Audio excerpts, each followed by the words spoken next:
All right, guys, we are here finally. The first pick of the rookie draft. Sorry, this is coming out a little bit later than we anticipated, but it's 99.99% my fault. But 101 rookie draft. Will it be Bijan as expected? Will it be somebody else on the team? And ta-da! It is Bijan Robinson, as we pretty much all knew, and we are here joined with Alanmcnatt to talk the pick as well as some other things. So, first things first, you have the probably the most coveted number one pick in a long time. That's got to feel great, right? Yeah, it feels pretty good. It's actually pretty fitting that this comes the same day my Houston Rockets lost out on Victor Wembanyama, but you know what? We're rolling. I'm excited for it. It's going to be a good time. So let's talk about that. Was there any, and so on a scale from 1 to 10, or you can do a percentage really if you want to, was there any thought to grabbing Richardson? Was there any thought to Young or even grabbing Stroud as you're a Texans fan? So to grab your franchise quarterback with the pick, was there any like what's the percentage on maybe I grab Richardson or maybe I grab Stroud or Young? Was it 100% Bijan the whole time, or was it like a 98? Um, Where was your head at? yeah, I mean, it's the 100% Bijan no matter what. It's one of those like draft day moments. You write down Bijan and don't look back. So, Yeah, you mentioned Stroud, my guy. I there's obviously still the 1.105. Is that what I have next? So, yeah. it's obviously that's where I'm thinking maybe that comes into play. Maybe JSN, maybe Gibbs, but yeah, when it comes to the 101, Bijan, it was Bijan all the way. How did that trade come to fruition? Do you remember? So the trade, as we talked about earlier, was you went from 102 to 1-on-1. So it was 102 and Daniel Jones to go up to 101. You obviously had the RFA on Purdy, so you're okay at the quarterback position. You still have pick number five, which could turn into a quarterback or something else. But how did that? Do you remember how that trade between you and Flynn happened? Did you go to him with that trade? Did he come to you? Did it happen by accident?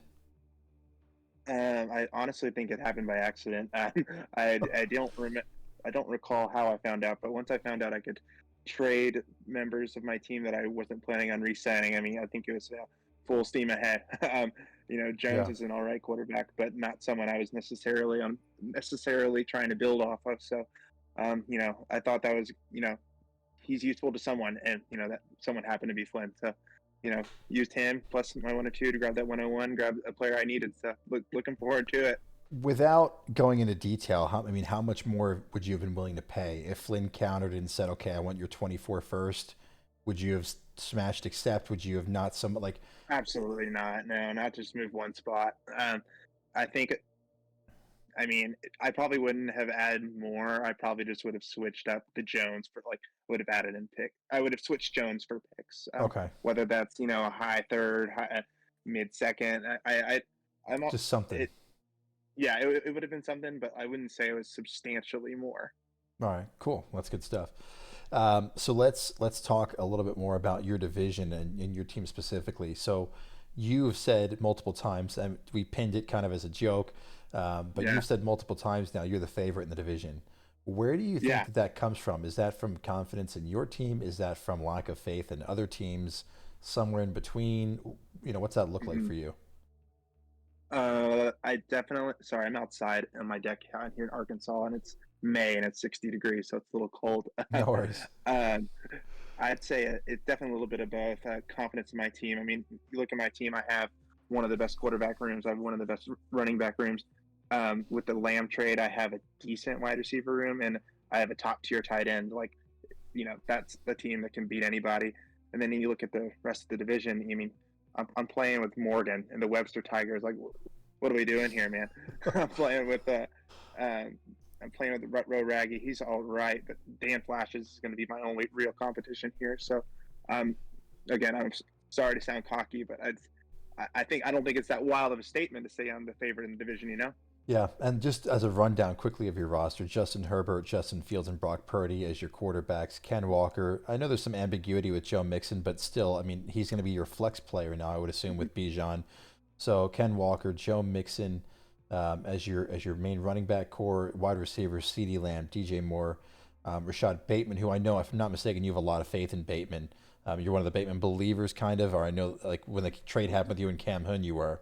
I was when the trade happened. The and after the draft, the NFL draft, the hype train has stalled a little bit, but I'm gonna say you Flowers, know, yeah.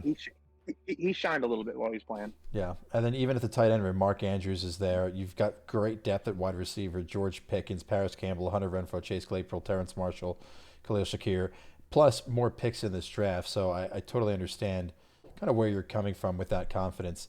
So that begs the next question. All right, finish this sentence for me. And hopefully this doesn't actually happen, but finish the sentence of my team got the injury bug this year, so I didn't win the division. Instead, it was blank. Yeah, I think it's obviously Dan Flashes. I mean, sorry, I'm about to go off screen and look at You're the team. good. Look at the You roster. got Yeah. you got you got players like JT, Cup, Brown, Waller, even Cooper and Herbert on the bench. I mean, I think he's clearly number two in our division.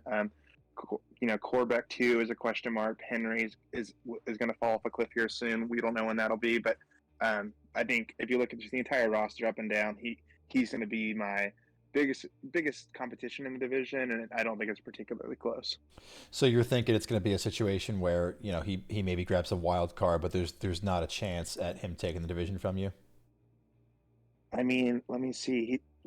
He doesn't even have draft picks this year, so I mean, on his bench he has Love and Osborne. I don't know his cap situation, but I mean, He is $12 in cap room.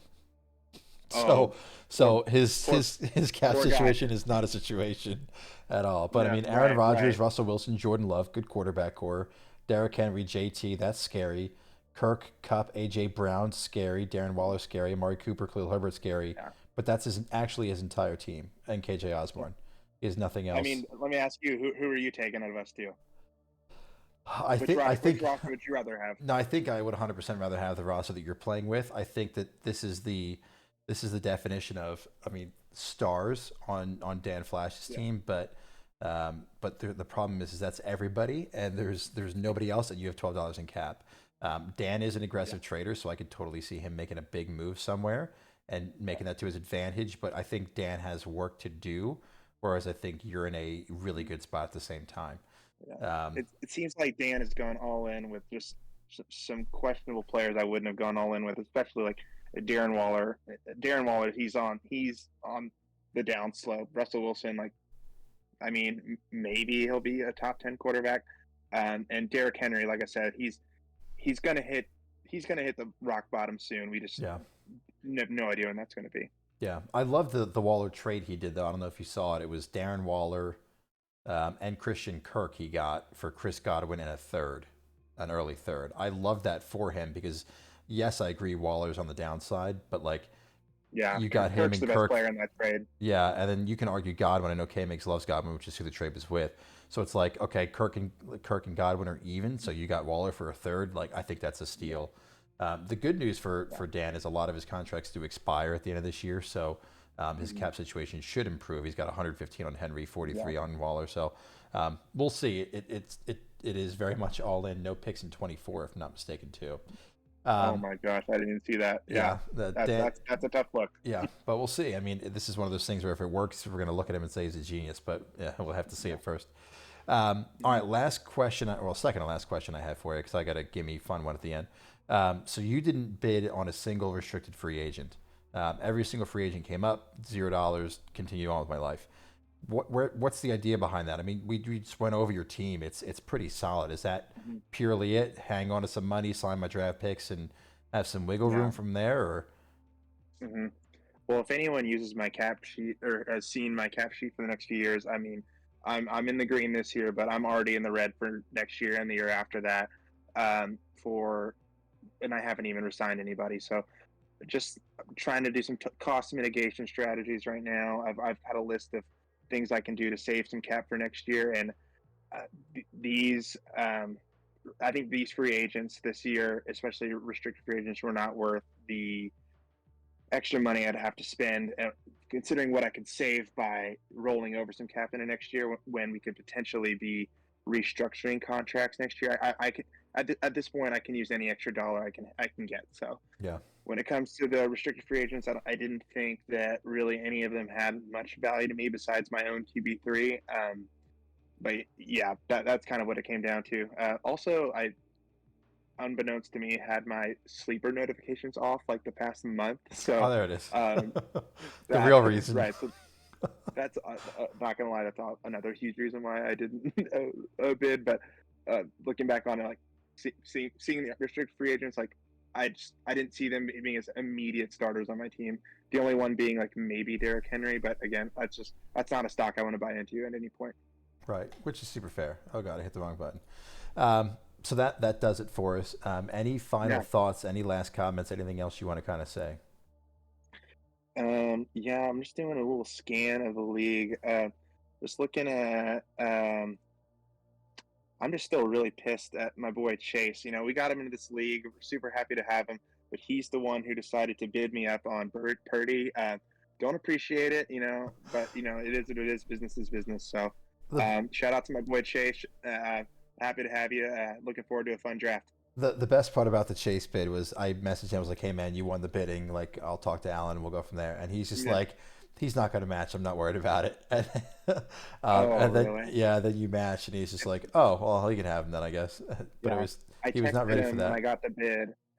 I didn't text him what the bid was, but I texted him, like, huge bid on Purdy. Like, I think my quote was, it would be ridiculous of me not to match. So, pretty bad read by him. What did he say? Was he like, "Nah, man, I wouldn't match it," or was he just like, oh, "I mean, whatever"? I think he ghosted me at that point. I think he was pretty astonished at that point. Yeah, that's funny. I Yeah. remember reading something super quickly out of nowhere. I remember reading something that I thought was really cool. That's super cool, but not practical at the same time. And it was like you're not allowed to just send trades like through Yeah. Sleeper. You actually have to pick up the phone and call people to set the trades up, like or something like that. I was like, that'd be cool if Yeah. we ever got to that point, but that's so much to manage. And I can just, Yeah. Especially when, if, for people who are, you know, have to go to work and have to yeah, talk to the boss. Hey, I got a call from Blind. I got a call from Blind. Got to set up a yeah. second round pick offer. So It's like might be a three. little tough to do. It would be kind of cool if we did it on an evening, like a not a slow draft. That'd be able. Yeah, That'd be doable for it'd sure. be funny. I just see a world where it's like 3 in the morning and I call someone like I had too many Yeah, drinks and I'm like, hey, I want Bichon. Like, what are yeah. you? Well, it ain't happening today, sir. All right, man. Well, thanks for taking the time out of your day to come talk to us. And Bijan Robinson 101 as expected. But congratulations. Looking forward to seeing how the season goes, and I appreciate your time. So thanks for stopping by. Let's go. Have a good night, sir. Appreciate it. You too.